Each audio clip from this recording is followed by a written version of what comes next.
Halo, selamat pagi.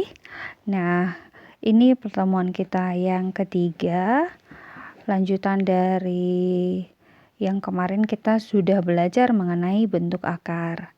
Nah, sekarang kita belajar mengenai logaritma. Nah, yang pertama kita masuk dulu apa sih itu logaritma itu. Nah, jadi logaritma ini adalah suatu operasi inverse. Kalau dikatakan inverse itu berarti kebalikan. Kebalikan dari perpangkatan atau eksponen. Nah, kemarin kan di pertemuan awal kan yang pertama kita sudah belajar perpangkatan kan dan beberapa sifat-sifatnya seperti itu.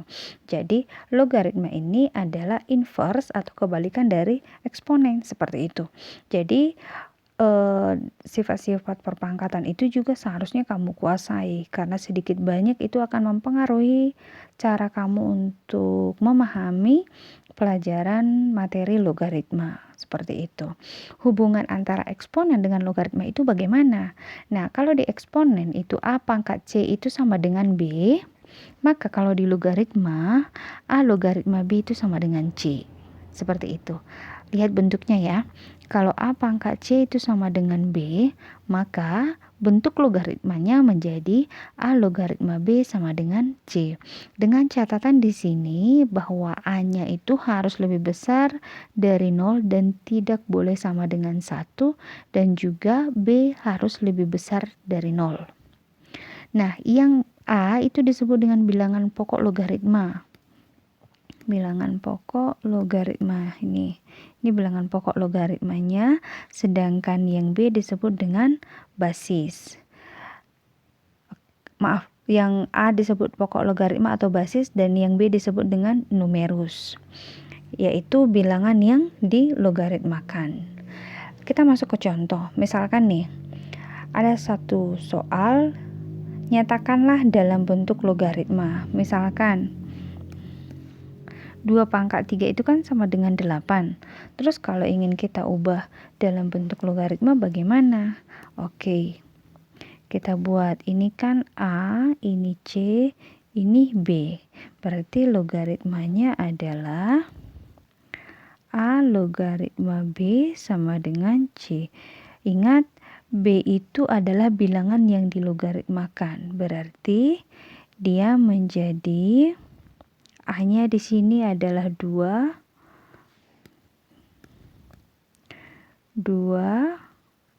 logaritma 8 sama dengan 3.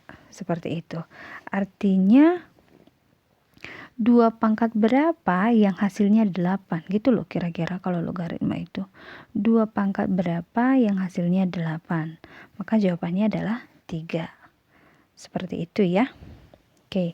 Kemudian yang B, kalau ada 3 pangkat negatif 4 sama dengan 1/81. Kalau dilogaritmakan itu bagaimana ya? Nah, kita buat juga ini A, ini B, ini C. Maka kita kerjakan, dia menjadi A-nya tadi 3, logaritma B-nya 1/81 sama dengan C-nya negatif 4. Ini dia. Bisa ya? Paham? Oke, kita lanjut. Misalkan yang bagian C. Yang bagian C, 10 pangkat 4 itu sama dengan 10.000. Kalau kita buat dalam logaritma itu bagaimana lagi ya? Nah, ini kita bisa buat dalam bentuk logaritmanya. Ya, yang biru aja. Maka kita buat menjadi yang A-nya adalah 10 logaritma 10.000 sama dengan 4. Artinya 10 pangkat berapa yang hasilnya 10.000? Jawabannya adalah 10 pangkat 4. Maka jawabannya di sini 4. Itu untuk cara mengubah atau supaya kalian tahu hubungan antara logaritma dengan perpangkatan. Sekarang kita masuk ke sifat-sifat logaritma. Sifat-sifat logaritma ini banyak. Dan ini tidak sulit sih sebenarnya. Cuman memang logaritma ini kita harus banyak mengerjakan soal. Karena dengan banyak berlatih soal, otomatis kita akan ingat sifat-sifat logaritma. Kalau dihafal agak susah ya. Tapi oke, kita pelajari pelan-pelan.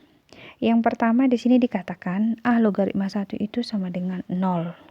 Artinya kalau ada soal 2 logaritma 1 berapa?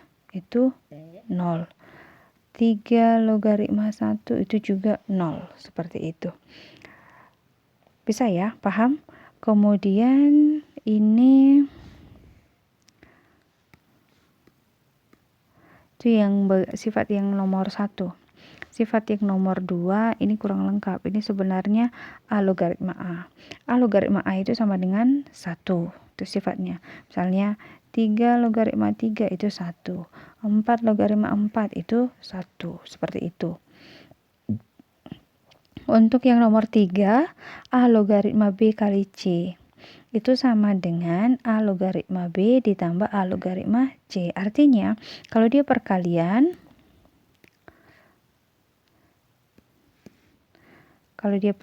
maka penyelesaiannya itu adalah dengan menguraikannya dalam bentuk penjumlahan. Tapi dengan syaratnya, ini bilangan pokok logaritmanya itu harus sama. Harus sama-sama A. Oke, bisa ya kalau perkalian menjadi penjumlahan. Sama juga ini dengan perpangkatan. Kalau kebalikannya ya, kalau pembagian itu jadi pengurangan, seperti itu. Kemudian, kalau ada yang nomor 5, A logaritma B pangkat M, maka yang M-nya ini berpindah ke depan. Maka dia menjadi M dikali A logaritma B. Yang nomor 6, kalau tadi kan yang numerusnya itu yang dipangkatkan. Sekarang yang bilangan pokoknya dipangkatkan ini. Kalau A pangkat N logaritma B, maka itu sama dengan 1 per A logaritma B. Tadi kalau yang di belakang dipangkatkan tinggal geser ke depan, jadi perkalian. Tapi kalau yang bilangan pokok dipangkatkan, dia menjadi 1 per. Oke. Kemudian bagaimana kalau bilangan pokok dan numerusnya itu masing-masing berpangkat? Ya sudah, ini kan sama saja sebenarnya dengan ini M, kemudian dikali 1 per N. Kan begitu nih. Maka M kali 1 per N itu kan M per N. Nah, makanya dia menjadi M per N dikali A logaritma B. Nomor 7 itu gabungan dari nomor 5 dan nomor 6. Kemudian yang nomor 8. A logaritma B itu sama kalau ingin kita uraikan dengan P logaritma B per P logaritma A. Atau bisa juga dengan A logaritma B kita buat menjadi 1 per B logaritma A. Artinya begini, kalau yang nomor 9 ini, kalau ada soal 2 logaritma 3. Kalau kita ubah menjadi 3 logaritma 2 atau mereka terbalik bisa, tapi dia menjadi 1 per 3 logaritma 2. Itu maksudnya yang bagian 9. Kemudian kalau yang nomor 10, A pangkat A logaritma B itu sama dengan B. Jadi misalnya begini, 2 pangkat 2 logaritma 3 itu berapa? Ini kan sama nih, sama-sama 2. Maka hasilnya 3. Seperti itu. Dan yang terakhir, A logaritma D itu kalau diuraikan adalah dari A logaritma B kali B logaritma C kali C logaritma D itu sama dengan A logaritma D. Artinya ini sama, ini juga sama, dieliminasi tinggallah A logaritma D. Seperti itu. Itu untuk sifat-sifat logaritma. Tidak susah, tapi memang diakui ini harus banyak latihan soal. Oke, kita coba kerjakan. Ini ada beberapa soal Ibu berikan. Mohon maaf kalau melihatnya kalian sudah banyak, tapi ini supaya kalian mengerti penggunaan dari sifat-sifat logaritma. Kita coba jawab dari yang nomor 1. Nomor 1, tentukanlah nilai dari A 2 logaritma 24 tambah 2 logaritma 3 kurang 2 logaritma 9. Lihat dulu bilangan pokoknya sama enggak ini semua? sama kan, yaitu 2. Ini 2 semua sama. Nah, kalau sudah sama begini, berarti kita gampang dong mengerjakannya. Yang penjumlahan menjadi perkalian, yang pengurangan menjadi pembagian. Maka ini bisa kita buat menjadi 2 logaritma 24 kali 3 per 9. Oke. Nah, maka kita tulis menjadi 2 logaritma, ini bisa 3, 8, 2 logaritma 8, seperti itu kan. 2 logaritma 8. 2 logaritma 8 itu bisa disederhanakan lagi menjadi 2 logaritma 2 pangkat 3, iya kan? Artinya 8 itu kan kita ganti menjadi 2 pangkat 3. Nah, kalau sudah begini, yang 3-nya ingat ini sifat yang bagian nomor 5. Yang nomor 5. Kalau ada pangkatnya berarti pangkatnya maju ke depan kan? Menjadi 3 kali 2 logaritma 2 sama dengan 2 logaritma 2 itu kan 1. Berarti 3 kali 1 sama dengan 3. Jadi jawabannya adalah 3, seperti itu. Itu yang bagian A. Yang bagian B tadi soalnya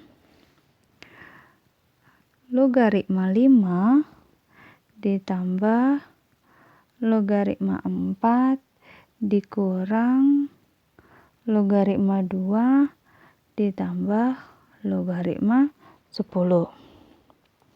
Nah, jadi kalau ini bagaimana lagi? Jangan bingung, Bu, ini nilai A-nya nggak ada. Terus bagaimana? Ya sudah, kan semuanya kan sama-sama tidak ditulis nilai A-nya. Berarti ini anggap aja semuanya sama, kan begitu. Lain hal di sini ada 1, ini 3. Maaf, di sini ada 2, ini 5. Nah, kalau seperti ini memang tidak bisa langsung kita kerjakan. Tapi kalau semuanya tandanya sama seperti ini, ya oke, kita anggap sama kan begitu. Jadi kalau sudah kita anggap sama, maka langsung kita tulis aja yang penjumlahan menjadi perkalian. Kemudian yang pengurangan menjadi dibagi ya. Berarti logaritma ini kan dikali kan. 5 kali 4 ini juga dikali 10 dibagi 2 sama dengan logaritma ini 2, 10 logaritma 100. Logaritma 100 itu adalah ini kan sebenarnya 10 pangkat 2, maka jawabannya adalah 2. Nah, jadi kalau tidak ditulis, mohon maaf tadi salah. Kalau tidak ditulis seperti ini dianggap 10 ya. 10. Jadi 10 logaritma 100 itu adalah 2. Artinya 10 pangkat berapa supaya hasilnya 100? Itu adalah 2. Begitu. Kemudian yang bagian C. Yang bagian C soalnya adalah 2 kali 2 logaritma 8 ditambah 2 logaritma akar 2 kurang 3 kali 2 logaritma 1/4. Ya, bagaimana ya mengerjakannya ini? Nah, kalau seperti ini sebenarnya masih mudah lah ya. Karena kan bilangan pokoknya sama, 2. Jadi, ini bisa buat begini. Tapi kalau yang bisa diuraikan, silakan diuraikan. Jadi, yang ini bisa kita buat 2 kali 2 logaritma 2 pangkat 3. Tambah 2 logaritma, kalau akar 2 itu kan sama dengan 2 pangkat 1/2 kan? Ingat di eksponen. Kurang 3 kali 2 logaritma 1/4. Itu sama saja dengan 2 pangkat negatif 2. Sudah? Setelah itu, ini bisa kita buat menjadi Ini kalau ingin kita kalikan ke dalam juga boleh. Kita bisa buat begini. Ini kan masing-masing pangkat, kalikan keluar menjadi 2 kali 3 kali 2 logaritma 2. Yang pangkatnya ya, sifat yang nomor 5 tadi. Kemudian ditambah, ini yang setengah. Setengah kali 2 logaritma 2. Dikurang negatif 2. 3 kali negatif 2 kali 2 logaritma 2. 2 kali 3 itu 6. 2 logaritma 2 itu 1. Kok usah ditulis ya? Langsung aja 6. Ditambah setengah ini setengah kali 1 kan setengah, dikurang 3 kali negatif 2 berarti tambah 6. Berarti ini menjadi 12 ditambah 1/2. Bisa juga begini. 12 tambah 1/2. Ini berarti iya, udah gini aja. Karena ini ya udah benar lah ini. Ulangi ya. Ini pas 2 kali 3 6, 2 logaritma 2 1 setengah, kemudian ini di positif, berarti ini menjadi 12 1/2, seperti itu kira-kira. Ini jawabannya.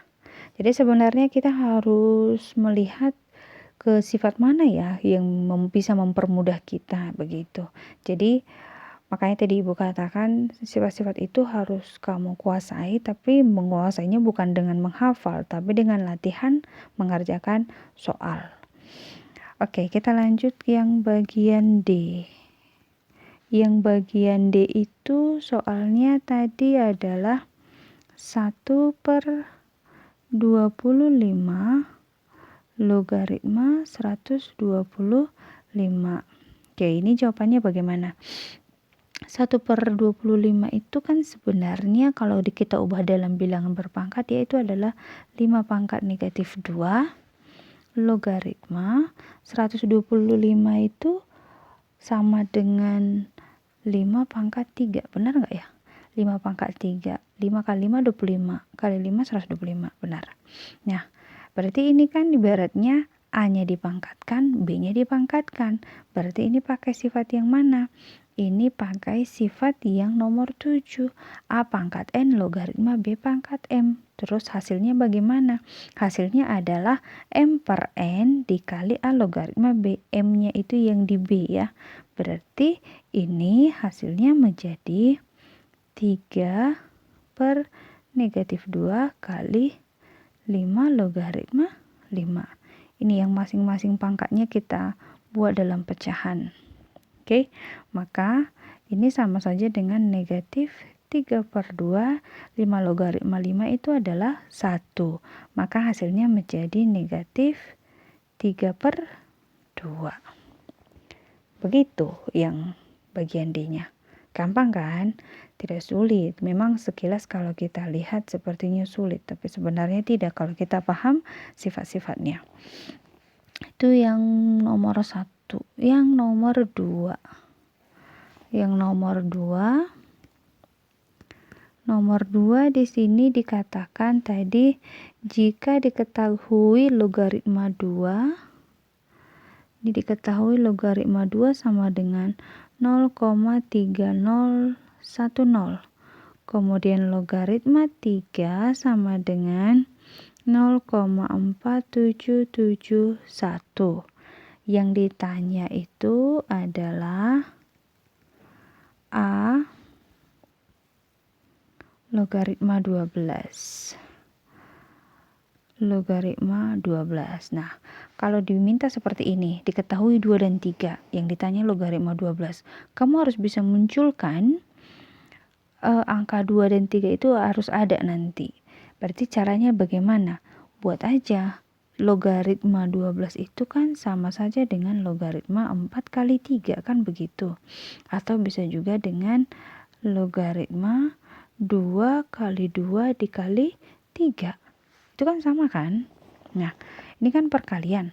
Perkalian itu kan menjadi ini sifat yang nomor 3. Nah, kalau perkalian itu kan menjadi penjumlahan kan? Maka ini bisa kita buat menjadi logaritma 2 ditambah logaritma 2 ditambah logaritma 3. Logaritma 2 tadi berapa?